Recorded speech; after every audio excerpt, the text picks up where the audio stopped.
ഇത്ര വലിയ ദുരന്തമുണ്ടായ ഇടത്ത് നമ്മൾ ഒരിക്കലും കേൾക്കണമെന്ന് ആഗ്രഹിക്കാത്ത അല്ലെങ്കിൽ ഒരിക്കലും നടക്കരുതാത്ത ചില കാര്യങ്ങൾ അവിടെ നടക്കുന്നുണ്ട്. നിർഭാഗ്യകരമായ ചില കാര്യങ്ങളാണത്.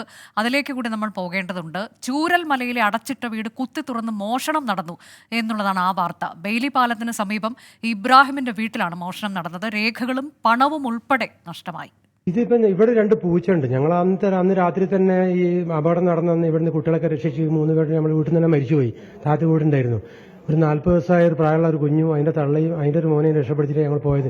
പിന്നെ ഇവിടെ ഒരു 100 പേരോളം നമ്മൾ വീടുകളിൽ നിന്നൊക്കെ രക്ഷപ്പെടുത്തി. അപ്പൊ നമുക്ക് കറണ്ടും വെള്ളവും ഇല്ല. അത് മിസ്സായതുകൊണ്ട് നമ്മൾ മോന്റെ വീടിന്റെ ഇവിടെ അവിടേക്ക് പോയി. അവിടുത്തെ താമസം. അപ്പൊ ഞാനിപ്പോ ഇവിടെ 2 പൂച്ചയുള്ള കാരണം അവർക്ക് 3 നേരവും ഭക്ഷണം നമ്മളെ കുഞ്ഞുങ്ങളെ പോലുള്ള ആണല്ലോ. അപ്പൊ അവർക്ക് 3 നേരം ഭക്ഷണം കൊടുത്ത് ഉച്ചക്കും രാവിലെയും കൊടുത്തു. അപ്പൊ വൈകുന്നേരം ഞാൻ ഒരു വഴിക്ക് പോകാണ്ട് അതുകൊണ്ട് ചില നേരത്തെ വന്ന് ഭക്ഷണം കൊടുക്കാൻ വന്നതാണ്. അപ്പോഴാണ് ഞാൻ 1 മണിക്കൂർ മുമ്പ് വന്നു. ഒരു 1:30ക്ക് 2 മണിക്കായിട്ട് ഞാൻ വന്നതാ. വന്ന് ഭക്ഷണം കൊടുത്ത് പോയി ലോക്ക് ചെയ്ത് പോയതാ. ഇപ്പൊ ഞാൻ വീണ്ടും വന്നപ്പോണ്ട് വാതില് തുറന്നു കിടക്കുന്നു. എന്നാൽ ഇപ്പോൾ ഇബ്രാഹിമിനെ പോലെ തന്നെ കൂടുതൽ പേർ ഇതേ പോലുള്ള പരാതിയുമായി ആക്ഷേപവുമായി ഒക്കെ രംഗത്ത് വരുന്നുണ്ട്. ചൂരൽമല അതുകൊണ്ട് തന്നെ മുണ്ടക്കൈ പ്രദേശത്തൊക്കെ പോലീസിന്റെ രാത്രികാല പട്രോളിംഗ് ഏർപ്പെടുത്തിയെന്ന വാർത്ത അല്പസമയം മുൻപാണ് വന്നത്. ദുരന്തത്തിനിരയായവരുടെ വീടുകളിലോ പ്രദേശത്തോ രാത്രിയിൽ അതിക്രമിച്ചു കിടക്കുന്നവർക്കെതിരെ ശക്തമായ നടപടി എടുക്കും എന്നാണ് പോലീസ് ഇപ്പോൾ വ്യക്തമാക്കിയിരിക്കുന്നത്. ശ്രീകുമാർ നൽകുന്നതിന് കൂടുതൽ വിവരങ്ങൾ. ശ്രീത്ത്, നമുക്കിത് ഈ രീതിയിൽ ഇത് പറയേണ്ടി വരുന്നത് തന്നെ വലിയ ബുദ്ധിമുട്ടാണ്. കാരണം ഈ അനുകമ്പ, സഹതാപം, ദുരന്തത്തിൽ പെട്ട ആൾക്കാരെ ഒപ്പം നിർത്തുക, അവരെ കൂട്ടിച്ചേർക്കുക, അതിനൊക്കെ നമ്മൾ കഴിഞ്ഞ കുറേ 2018 മുതൽ പ്രളയം തൊട്ട് ഇങ്ങോട്ട് നമ്മൾ അതിന് സാക്ഷ്യം വഹിക്കുന്നുണ്ട്. കേരളം ഒന്നാകെ അങ്ങനെയാണ്. പക്ഷേ ഇതിപ്പോൾ എന്താണ് അവിടെ സംഭവിച്ചത്, എന്തുകൊണ്ട് ഇങ്ങനെ സംഭവിക്കുന്നു എന്നൊക്കെയുള്ള ചോദ്യം ഒരു ഭാഗത്തുണ്ട്. പക്ഷേ പോലീസ് കൃത്യമായി നടപടിയെടുക്കുന്നു. ഒരു രാത്രികാല പട്രോളിംഗ് ഏർപ്പെടുത്തിയിട്ടുണ്ടല്ലോ. എന്താണ് വിവരങ്ങൾ? പ്രജിൻ, ഒരു കാരണവശാലും ഒരു ദുരന്ത ഭൂമിയിൽ നിന്ന് റിപ്പോർട്ട് ചെയ്യാൻ പാടില്ലാത്ത കാര്യമാണ്, അല്ലെങ്കിൽ ഒരിക്കലും സംഭവിക്കാൻ പാടില്ലാത്ത കാര്യം തന്നെയാണ് അവിടെ സംഭവിച്ചിരിക്കുന്നത്. നമ്മൾ അവിടെ ചെല്ലുന്ന സമയത്ത് 2 പൂച്ചകൾ കൗതുകമായിട്ട് ആ മേഖലയിൽ ഇങ്ങനെ ചുറ്റിക്കറങ്ങുന്നത് കാണാം. വളരെ വിഷമത്തോടു കൂടി പുഴയുടെ അടുത്തേക്ക് വന്ന് നോക്കും. അതിനുശേഷം വീണ്ടും സ്വന്തം വീടിനകത്തേക്ക് പോകും. അവിടെ ആരുമില്ല. അപ്പോൾ ഇടയ്ക്കിടെ ഒരാൾ വന്ന് ഭക്ഷണം കൊടുക്കുന്നത് കാണാം. ചിലപ്പോൾ 2 പേർ വന്ന് ആ പൂച്ചയുടെ കാര്യങ്ങളൊക്കെ സംസാരിച്ച് അതിന് അടുത്ത് കൊഞ്ചിച്ചൊക്കെ പോകുന്നത് കാണാം.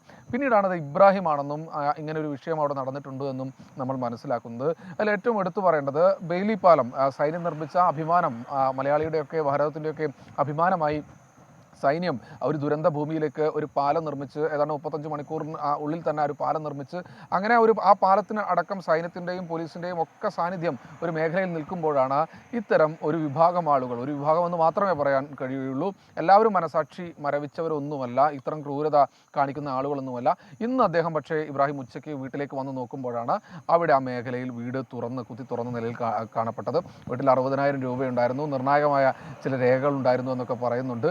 എന്തായാലും നിരവധി ആളുകൾ ആ പ്രദേശത്തേക്ക് എത്തുന്നുണ്ട്. ഒരു ഡിസാസ്റ്റർ ടൂറിസം എന്ന തരത്തിലേക്ക് ആരും അങ്ങോട്ട് വരേണ്ടതില്ല എന്ന് നിരവധി തവണ നമ്മുടെ സർക്കാരും ഭരണകൂടവും പോലീസും ഒക്കെ തന്നെ പറയുന്നുണ്ട്. പക്ഷേ ഈ ചില ആളുകൾ അങ്ങോട്ട് വീണ്ടും വന്നുകൊണ്ടേയിരിക്കുകയാണ്. എന്തായാലും ഈ വിഷയത്തിൽ പോലീസ് കർശനമായ ഒരു നടപടിയിലേക്ക് ഈ ഒരു ഘട്ടത്തിൽ കടന്നിട്ടുണ്ട് എന്നാണ് മനസ്സിലാക്കുന്നത്. രാത്രികാല പെട്രോളിംഗ് അടക്കം ഈ മേഖലയിൽ ഈ ഒരു ഘട്ടത്തിൽ ഏർപ്പെടുത്തിയിട്ടുണ്ട്.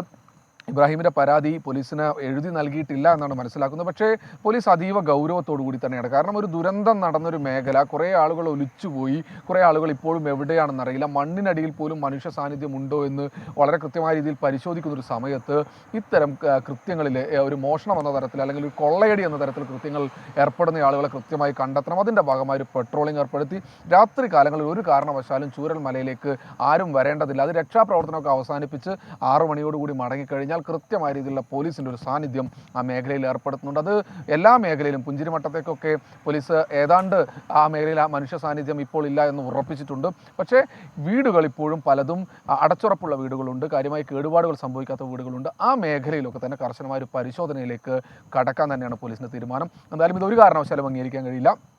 വയനാട് എന്നൊരു പ്രദേശത്തിനായി അത് തെക്കൻ ജില്ലകളിൽ നിന്നോ വടക്കൻ ജില്ലകളിൽ നിന്നോ സംസ്ഥാനമോ രാജ്യമോ ഒന്നും ഭേദമില്ലാതെ മനുഷ്യർ ഒത്തൊരുമിച്ച് ഒരേ മനസ്സോടുകൂടി ഒറ്റക്കെട്ടായി നിൽക്കുന്ന സമയത്താണ് ഈ മേഖലയിൽ നിന്ന് ഇത്തരം വാർത്തകൾ വരുന്നത്. ഇങ്ങനെ സംഭവിക്കാൻ പാടില്ലാത്തതാണ്. പോലീസിന്റെ കർശന നടപടി ഉണ്ടാകുമെന്ന് തന്നെയാണ് വയനാട് പോലീസ് അറിയിക്കുന്നത്.